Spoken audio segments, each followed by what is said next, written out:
Thursday dawned in a blaze of sunshine, and after the bleak promise of the day before, the sky was a clear, sapphire blue. What a day! And what a mission to waste it on, sighed Cleek next morning, as he finished breakfast and took a turn to the front door, smoking his cigarette. Here's murder at the very door of this ill-fated place. And we've got to see the thing out. He spun upon his heel and went back again into the gloomy hall, as though the sight of the sunshine sickened him. His thoughts were with Meriton, shut away there in the village prison to await this day of reckoning, with, if the word should go against him, a still further day of reckoning ahead. A day when the cleverest brains of the law schools would be arrayed against him, and he would have to go through the awful tragedy of a trial in open court. What was a mere coroner's jury to that possibility? Then too, perhaps in spite of evidence, they might let the boy off. There was a chance in that matter of the IOU, which he himself had found in the pocket of the dead man, and which was signed in the name of Lester Stark. Stark was due at the inquest today, to give his side of the affair. There was a possible loophole of escape. Would Nigel be able to get through it? That was the question. The inquest was set for 2 o'clock. From 11 onward the great house began to fill with expectant and curious visitors. Reporters from local papers, and one or two who represented the London press, turned up, their press cards as tickets of admittance. Petrie was stationed at the door to waylay casual strangers, but any who offered possible light upon the matter, eyewitnesses or otherwise, were allowed to enter. It was astonishing how many people there were who confessed to having seen things connected with the whole distressing affair. By 1 o'clock almost everyone was in place. At 1:15, Toinette Brellier arrived, dressed in black and with a heavy veil shrouding her pallor. She was accompanied by her uncle. Cleek met them in the hall. Upon sight of him, Toinette ran up and caught him by the arm. "You are Mr. Headland, are you not?" she stated rather than asked, her voice full of agitation, her whole figure trembling. "My name is Brellier, Antoinette Brellier. You have heard of me from Nigel, Mr. Headland. I am engaged to be married to him. This is my uncle, with whom I live. Mr. Headland, Mr. Brellier." She made the introduction in a distrait manner, and the two men bowed. "I am pleased to meet you, sir," said Brellier, in his stilted English, "but I could wish it were under happier circumstances." "And I," murmured Cleek, taking in the trim contour and the keen eyes of this man who was to have been Meriton's father-in-law if things had turned out differently. He found he rather liked his looks. "There is nothing one can do?" Brellier's voice was politely anxious, and he spread out his hands in true French fashion, then tugged at his closely clipped iron-gray beard. "Anything that you know, Mr. Brellier, that would perhaps be of help, you can say, in the witness box. We are looking for people who know anything of the whole distressing tragedy. You can help that way, and that way alone. For myself," he shrugged his shoulders, "I don't for an instant believe Sir Nigel to be guilty. I can't, somehow. And yet, if you knew the evidence against him." A sob came suddenly from Toinette, and Brellier gently led her away. It was a terrible ordeal for her, but she had insisted on coming, fearing, hoping that she might be of use to Nigel in the witness box. By the time they reached the great, crowded room, with its table set at the far end, its empty chairs, and the platform upon which the two bodies lay shrouded in their black coverings, she was crying, though plainly struggling for self-possession. Brellier found her a chair at the farther side of the room, and stood beside her, while nearby Cleek saw the figure of Borkins, clad in ordinary clothes. He tipped one respectful finger as Brellier passed him, and greeted him with a half-smile, as one of whom he thoroughly approved. Then there was a little murmur of expectancy, as the group about the doorway parted to admit the prisoner. He came between two policemen, very pale, very haggard, greatly aged by the few days of his ordeal. There were lines about his mouth and eyes that were not good to see. He was thinner, older. Already the gray showed in the hair about his temples. He walked stiffly, looking neither to right nor left, his head up, his hands handcuffed before him, calm, dignified, a trifle grimly amused at the whole affair, though what this attitude cost him to keep up no one ever knew. Toinette uttered a cry at sight of him, and then shut her handkerchief against her mouth. His face quivered as he recognized her voice, then, looking across the crowded room, he saw her and smiled. The jury filed in one after the other, 12 stout, hardy specimens of the country tradesman, with a local doctor and a farmer or two sprinkled among the lump to leaven it. The coroner followed, having driven up in the latest thing in motor cars, for he was going to do the thing properly, as it was at the country's expense. Then the horrible proceedings began. After the preliminaries, which followed the usual custom, for the coroner seemed singularly devoid of originality, the bodies were uncovered, and a murmur of excited expectancy ran through the crowd. With morbid curiosity they pressed forward. The reporters started to scribble in their notebooks, a little pale and perturbed, for all their experience of such affairs. One or two of the crowd gasped, and then shut their eyes. Brelier exclaimed aloud in French, and for a moment covered his face with his hands, but Toinette made no murmur. For she had not looked, would not look upon the grim terrors that lay there. There was no need for that. The coroner spoke, attacking the matter in a businesslike fashion, and leaning down from his slightly elevated position upon the platform, pointed a finger at the singed and blackened puncture upon the temple of the thing that was once Dacre Wynne.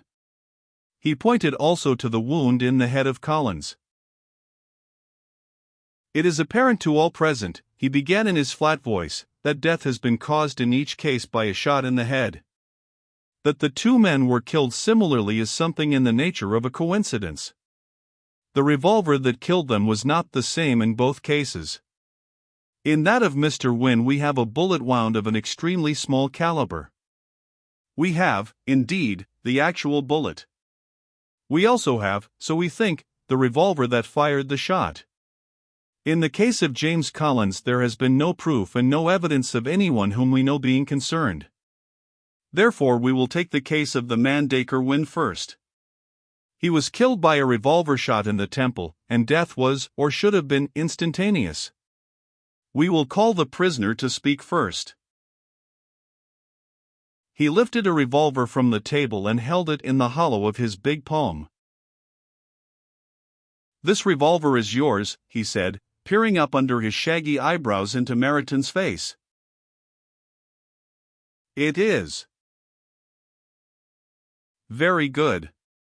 There has been, as you see, one shot fired from it. Of the 6 chambers one is empty." He reached down and picked up a small something and held it in the hollow of the other hand, balancing one against the other as he talked. "Sir Nigel, I ask you. This we recognize as a bullet which belongs to this same revolver, the revolver which you have recognized and claim is your own. It is identical with those that are used in the cartridges of your revolver, is it not?" Mariton bent his head. His eyes had a dumb, hurt look, but over the crowded room his voice sounded firm and steady. "It is." "Then I take it that, as this bullet was extracted from the head of the dead man, and as this revolver which you gave to the police yourself, and from which you say that you fired a shot that night, that you are guilty of his murder. Is it not so?" "I am not guilty." "Hum." For a moment there was silence. Over the room came the sound of scratching pencils and pens, the shuffle of someone's foot, a swift intake of the breath, no more. Then the coroner spoke again. "Tell us, then," he said, "your version of what took place that night." And Mariton told it with a ring in his voice, his head high, and with eyes that flashed and shone with the cause he was pleading. Told it with fire and spirit, and even as the words fell from his lips, felt the sudden chill of disbelief that seemed to grip the room in its cold hand. Not a sound broke the recital. He had been given a fair hearing, at all events, though in that community of hard-headed, unimaginative men there was not one that believed him, save those few who already knew the story to be true. The coroner stopped fitting his fingers together as the firm voice faltered and was finally silent, and shot a glance at Meryton from under his shaggy brows. "And you expect us to believe that story, Sir Nigel, knowing what we do about the bad blood between you and the dead man, and having here the evidence of our own eyes in this revolver bullet?" "I have told the truth. I can do no more." "No man can," responded the coroner, gravely, "but it is that which I must admit I query. The story is so far-fetched, so utterly impossible for a rationally minded being." "But you must admit that he was not a rationally minded being that night," broke in a quick voice from across the room, and everyone turned to look into Dr. Bartholomew's seamed, anxious face. "Under the influence of drink and that devil incarnate, Dacre Wynne, a man couldn't be answerable for." Silence in the court, rapped out the coroner, and the good doctor was forced to obey. Then the inquiry went on.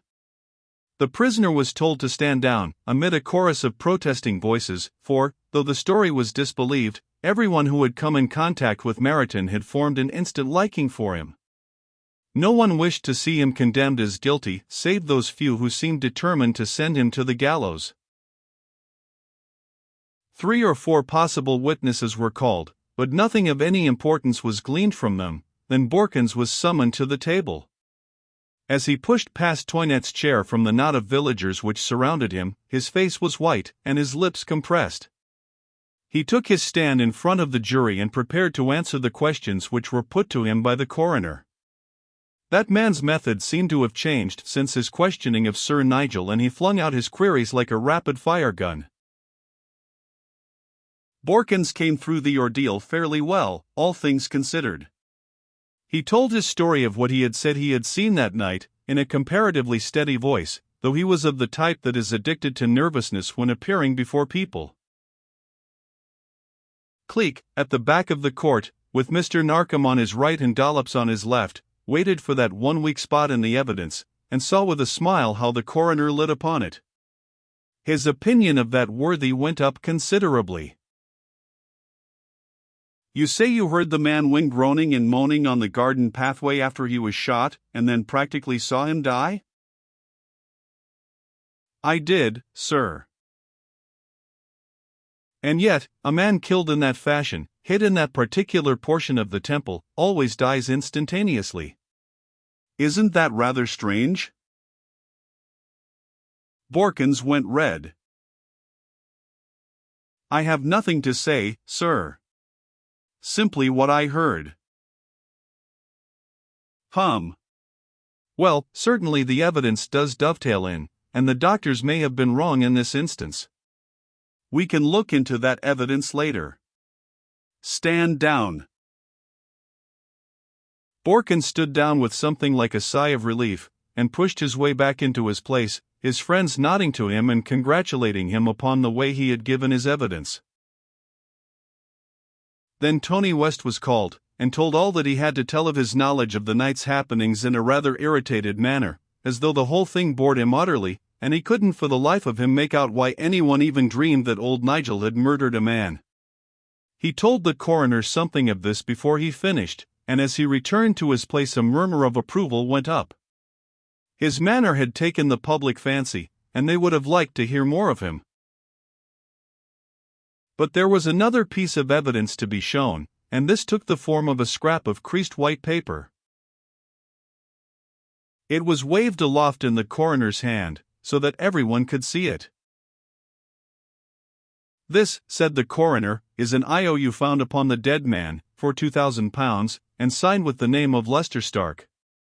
An important piece of evidence, this. Will Mr. Stark kindly come forward?" There was a rustle at the back of the court, and Stark pushed his way to the front, his face rather red, his eyes a trifle shamefaced. As he came, Meryton was conscious of a quickening of his pulse, of a leap of his heart, though he loathed himself afterward for the sensation. His eyes went toward Toinette, and he saw that she was looking at him, with all the love that was in her soul laid bare for him and all to see. It cheered him, as she meant it should. Then Stark took his place upon the witness stand. "This IOU belongs to you, I take it," said the coroner, briskly. "It does, sir." "And it was made out 2 days before the prisoner met his death. The signature is yours?" Stark bowed. His eyes sought Nigel's and rested upon the pale, lined face with every appearance of concern. Then he looked back at the coroner. "Dacre Wynne lent me that money 2 days before he came down to visit Meryton. No one knew of it, except he and I. We had never been good friends, in fact, I believe he hated me. My mother had been, well, kind to him in the old days, and I suppose he hadn't forgotten it. Anyhow, there was family difficulty. My pater left some considerable debts which we found we were obliged to face. There was a woman, I needn't go into these family things, in a place like this, need I? Well, if I must, I must. But it's a loathsome job at best. There was a woman whom my father kept. When he died he left her £2,000 in his will, and he hadn't £2,000 to leave when his debts were cleared up. We had to face things. Paid everything off, and all that, and then, at the last gasp, that woman came and claimed the money. The lawyer said she was within her rights, we'd have to fork out. And I couldn't lay my hands upon the amount just then, because it had taken pretty nearly all we had to clear the debts off."